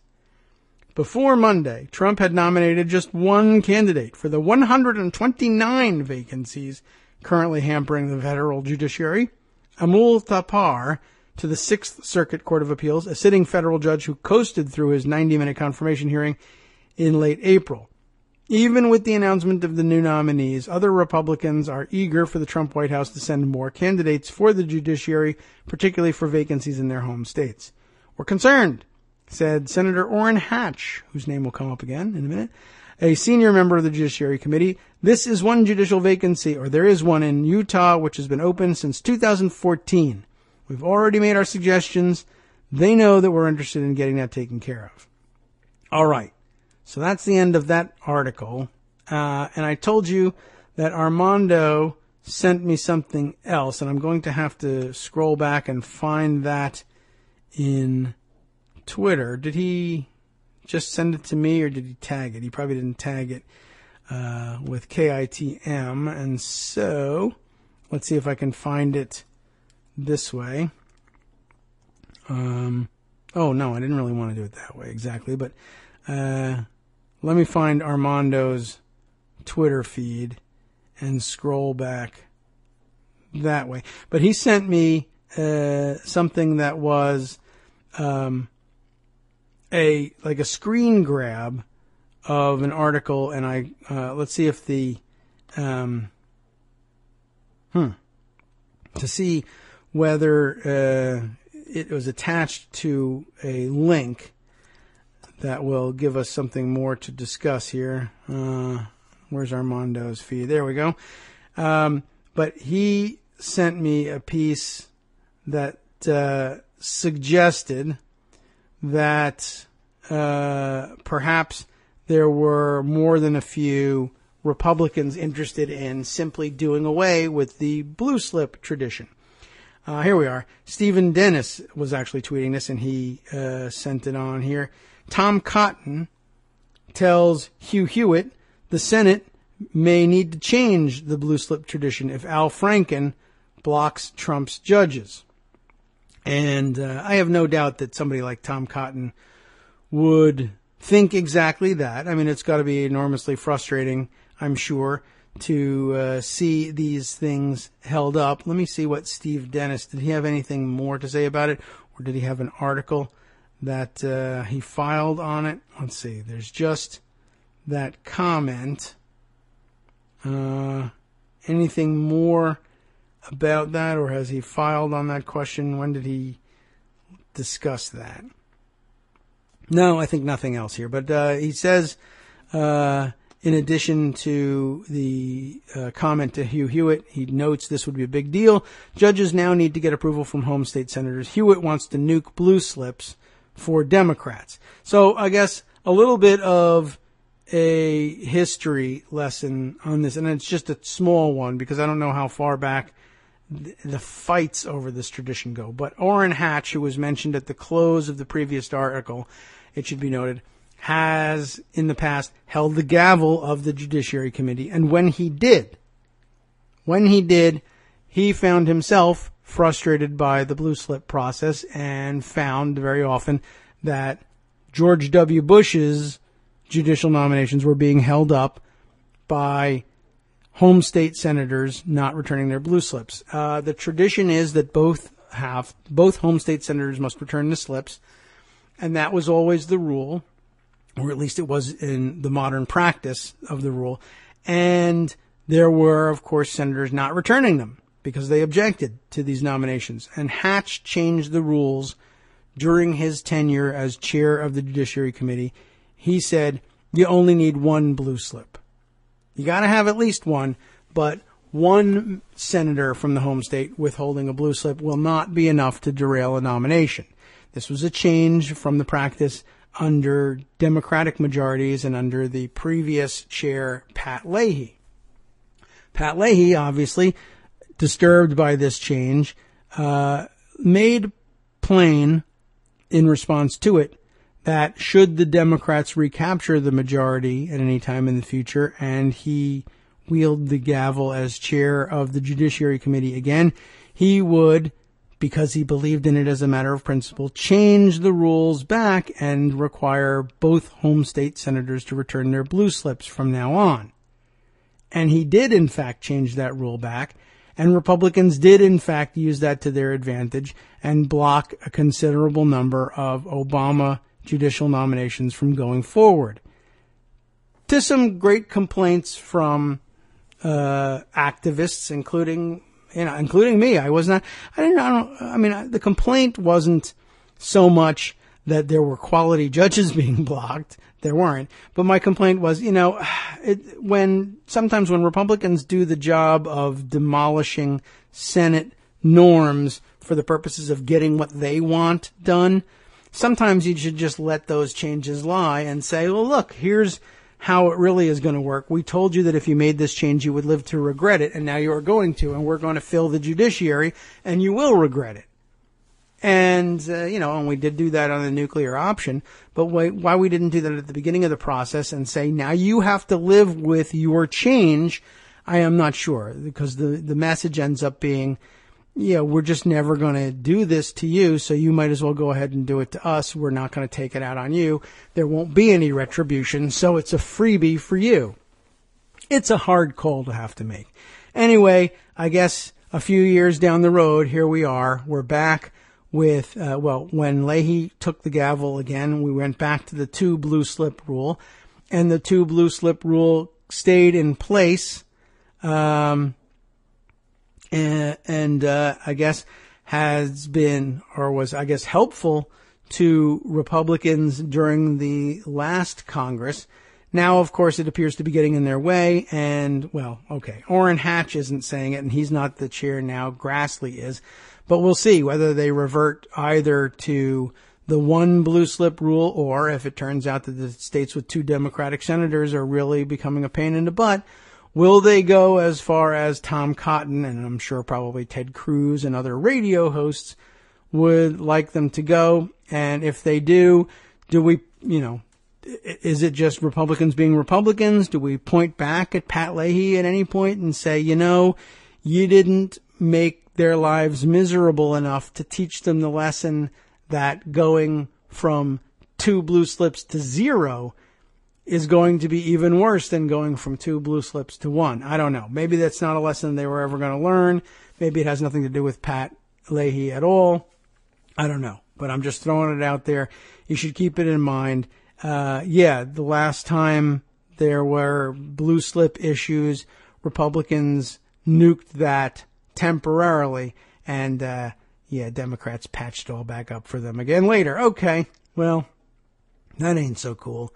Let's see, what else can we catch up with here and fit in during the last couple minutes of the show? I do see some interesting stories flying by about, for whatever reason, the Trump administration, in its zeal for singling out minorities and immigrant communities, I guess, as a true Floridian, Donald Trump now turns his eyes to persecuting the Haitian community, particularly big in Florida, and of course among our poorest, the poorest people in the Western Hemisphere, and naturally, they're not making any tremendous amount of money immigrating to the United States either. But here's an interesting twist on it. Hundreds of Haitian workers who work for the Disney Corporation down there in Florida could find themselves being deported under the Trump administration as well.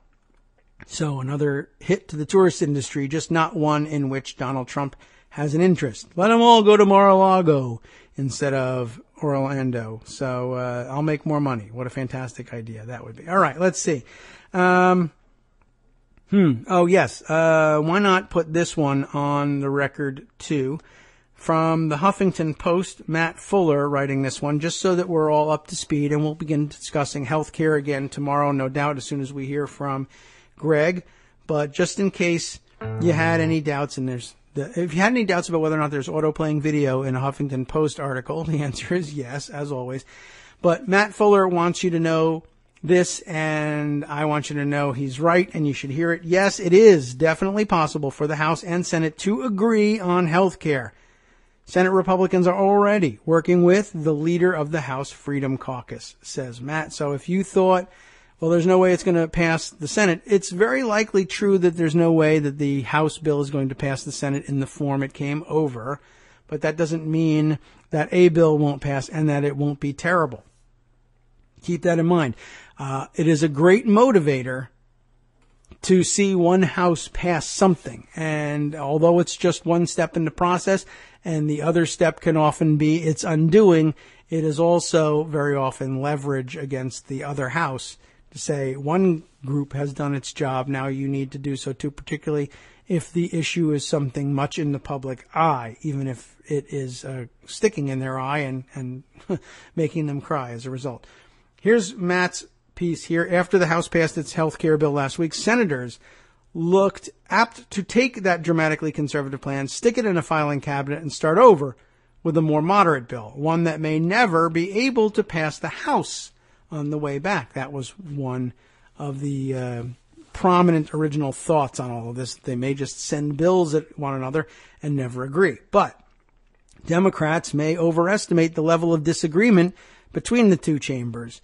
And if the last 2 months have proved anything, it's that we're underestimating the ability of Republicans to accept a flawed bill in the name of winning. That's the real key, if you ask me. We may also be surprised by what House conservatives would accept from the Senate. House Freedom Caucus Chairman Mark Meadows of North Carolina has already been working with Senate Republicans on what changes House conservatives could live with, knowing that the Senate bill will probably undo some cuts to Medicaid and perhaps a key amendment that brought conservatives on board in the first place. If it's moving to the left, we just need to make sure we're not losing too many conservative votes, Meadows told HuffPost on Friday. Obviously, it's going to get more relaxed as it relates to the Medicaid expansion. One massive change that House conservatives could accept, perhaps even welcome, is to ditch a dominant feature of the House replacement, the advance refundable tax credits. Instead, conservatives may just take some changes to the Obamacare subsidies. The fundamental question is going to come down to the tax credit subsidy in place, or do they drop back to an Obamacare modified subsidy, Meadows said.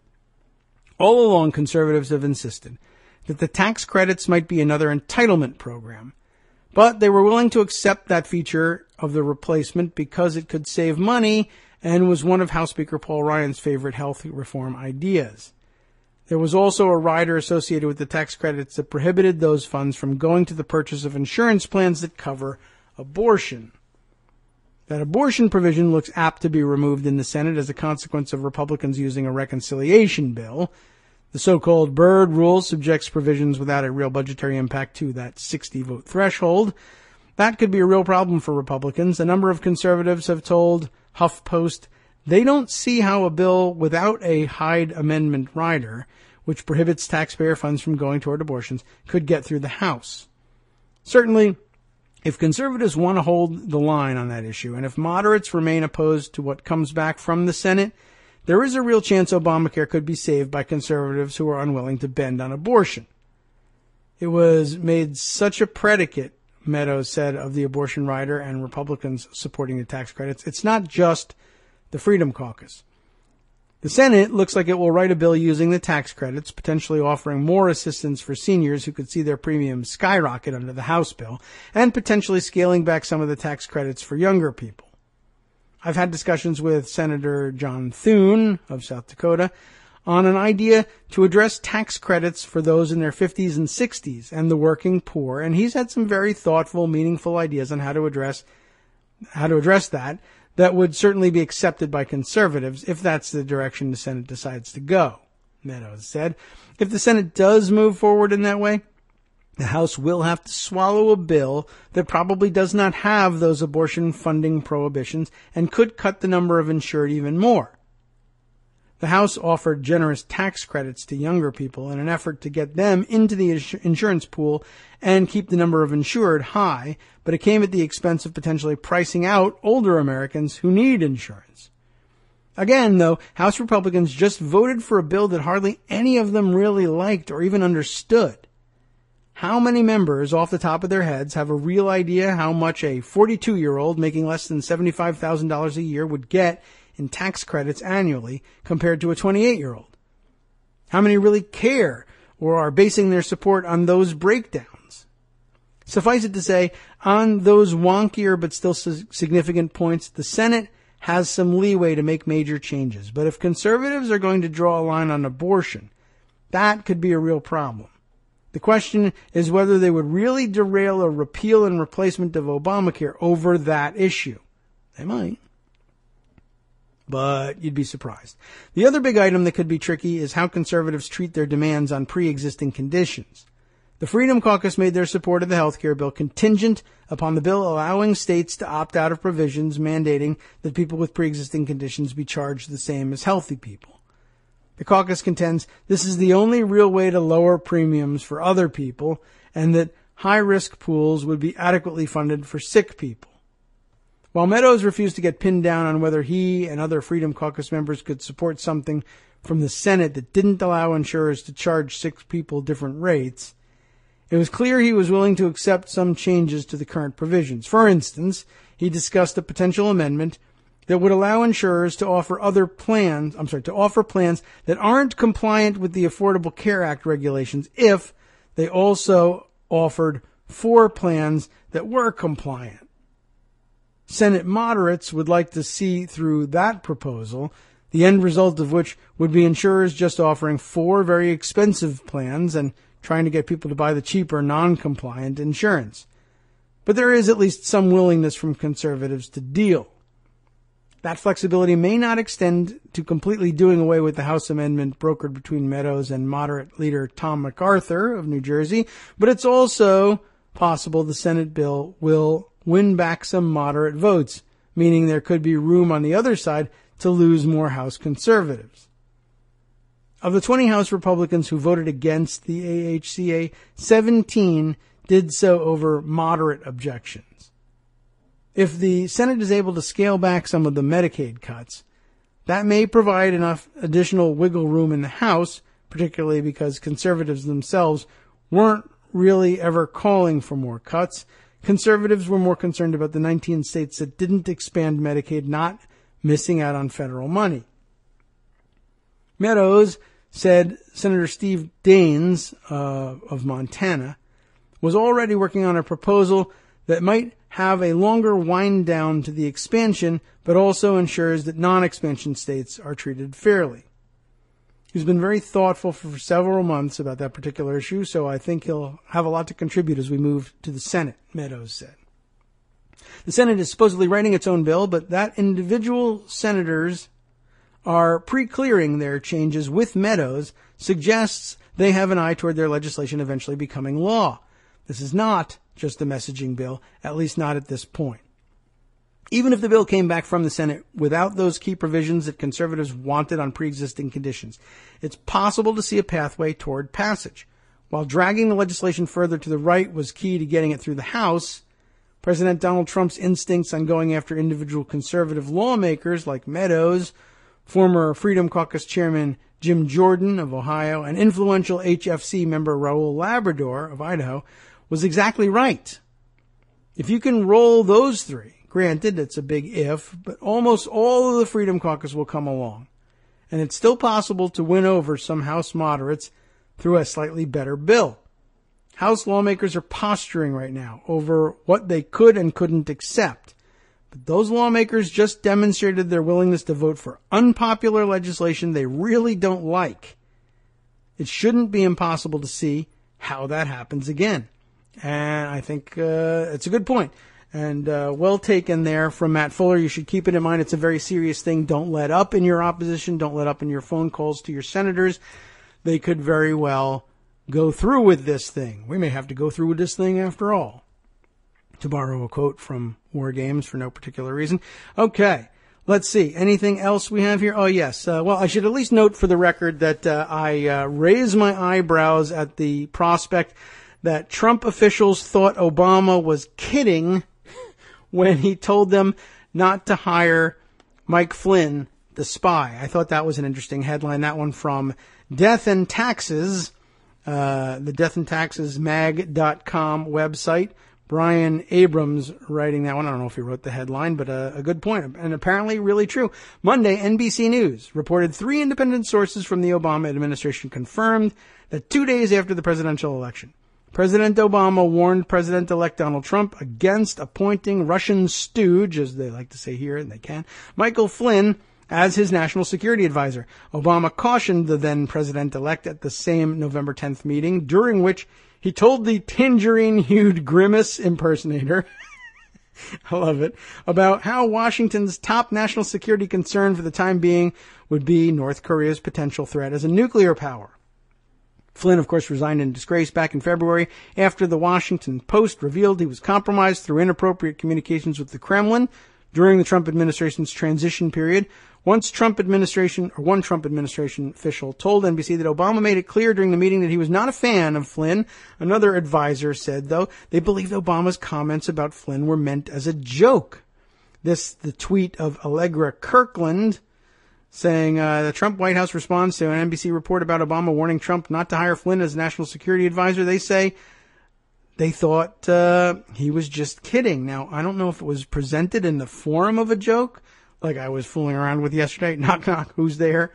Don't hire Mike Flynn, he's a spy. Don't hire Mike Flynn, he's a spy. Who? No, I'm not kidding. You should actually not hire Mike Flynn because he's a spy. I don't know what made them think that he was going to be joking good-naturedly about their national security advisor and, for a time anyway, possible vice presidential candidate being compromised by the Russians. But I guess they just overestimated the man's sense of humor. He had a great one, no doubt about it, and he still has it. He's not dead. He's just not in office anymore. Country's dead. He's not. Anyway, I found that pretty interesting and, worth mentioning. By the way, let's see. Much more, of course, to mention, but not going to be able to get to all of the fantastic stories. Got a good lightning round in there. Kept you up to date, I think. Tomorrow we'll be back with Joan McCarter and with Greg Dworkin to keep you up to date in the headlines and what they mean in Congress.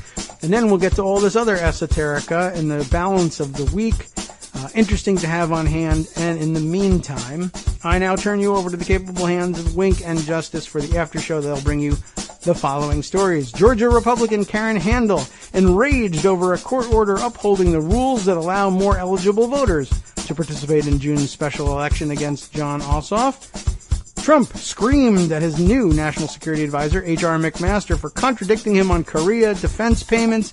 And White House advisors had to call Canadian Prime Minister Justin Trudeau to talk Trump down from scrapping the North Atlantic Trade Agreement. Yes, the NAFTA agreement. Apparently that whole conversation was staged. On the last half, they'll be visiting with Chris Reeves for a discussion on what Republicans fear and why they don't fear you. And apparently, well, I'll hold this for after this. Some more interesting stuff coming up next. From Daily Kos Radio on netrootsradio.com.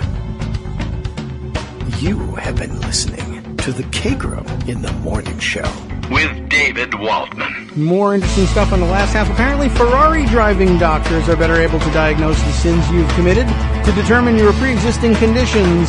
And Missouri passes legislation to make discrimination cases almost unwinnable. All of that, plus the Connect, Unite, Act, Daily Kos community calendar, and more on the After Show with Wink and Justice next.